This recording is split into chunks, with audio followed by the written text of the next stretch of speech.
অন্ধকারাচ্ছন্ন রাত্রি যদি এসে থাকে, তাহলে আলোকিত প্রকাশ নিয়ে সূর্যও অবশ্যই আসে। রোগ যদি এসে থাকে, তাহলে তার ওষুধও অবশ্যই আসে। সমস্যা যদি আসে, তাহলে সেই সমস্যার সমাধানও নিজে থেকেই আমাদের কাছে চলেই আসে।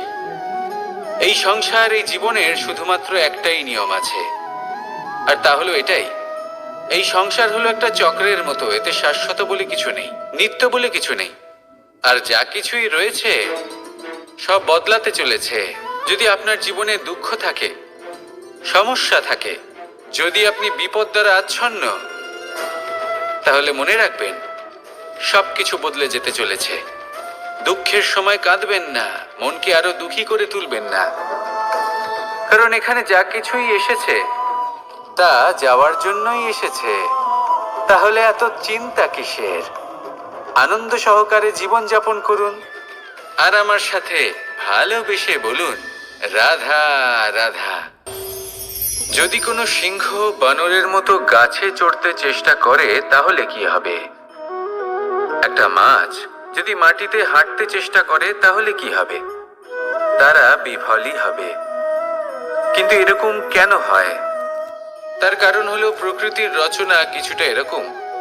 এখানে প্রত্যেকটি ব্যক্তিকে, প্রত্যেকটি প্রাণীকে আলাদা আলাদা গুণের অধিকারী করা হয়েছে, এবং সকলকে একটা সীমাও প্রদান করা হয়েছে।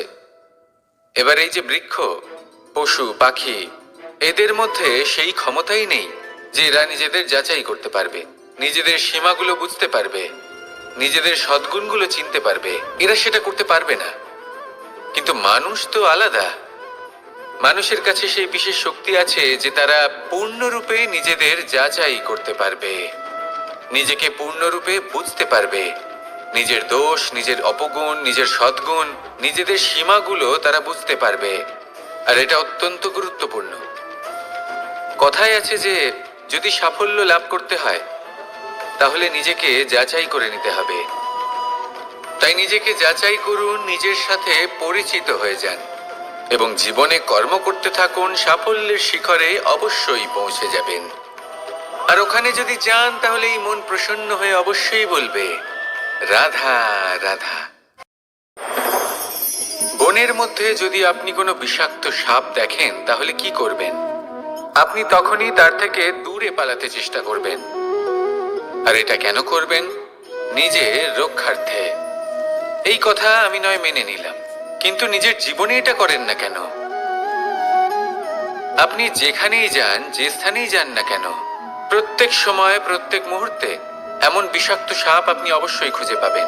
আর সেই সাপ নয় যাদের আপনি বনে খুঁজে পাবেন। এরা হলো সেই সাপ যা আপনাকে পাপ করতে বাধ্য করবে।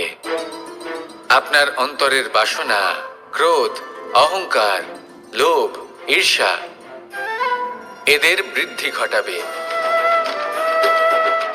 দেখুন, বনের এই সাপ আপনাকে একবার ছেড়ে দিতেও পারে, ছোবল নাও মারতে পারে, কিন্তু এই যে পাপরূপী সাপ আছে, তা অবশ্যই ছোবল মারবে।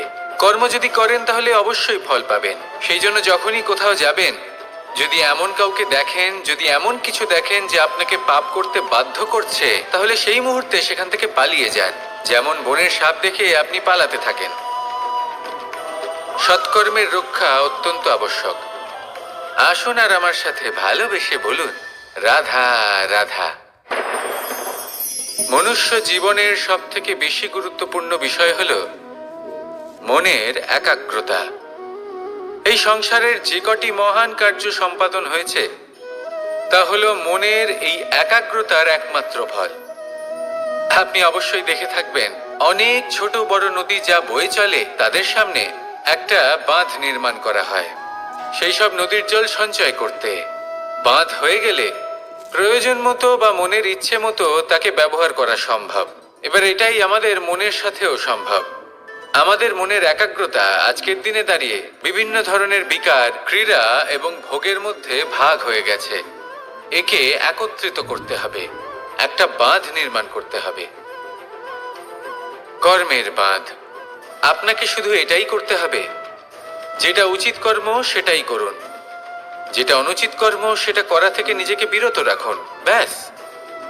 এই কাজটাই আপনি করতে থাকুন, মনের মধ্যে একাগ্রতার বাঁধ নির্মাণ করুন।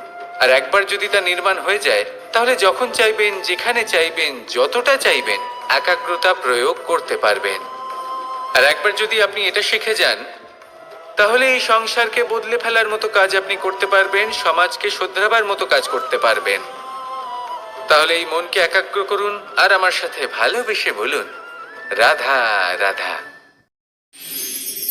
আমরা সবাই ফল খাই, কিন্তু আমাদের সেই ফলই প্রিয় হয় যে পরিপক্ক হয়ে ওঠে, যেটা নম্র হয়, আর যে ফল অনেক বেশি মিষ্টি আর সুস্বাদু হয়ে থাকে, যাদের রঙে পাহাড় দেখা যায়।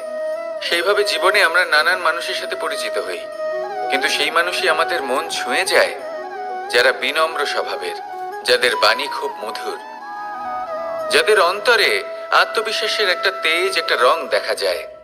এবার এমন ব্যক্তি আমরা কি করে হব?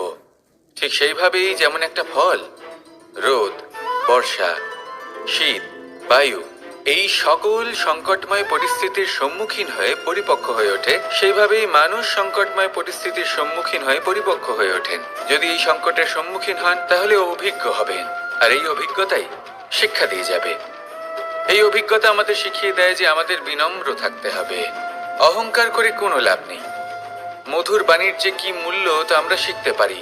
এই অভিজ্ঞতাই আমাদের বুঝিয়ে দেয় যে উচিত অনুচিত কোনটা, আমাদের দৃষ্টিভঙ্গি তৈরি করে, আর এই দৃষ্টিভঙ্গি দ্বারা আত্মবিশ্বাস জাগ্রত হয়।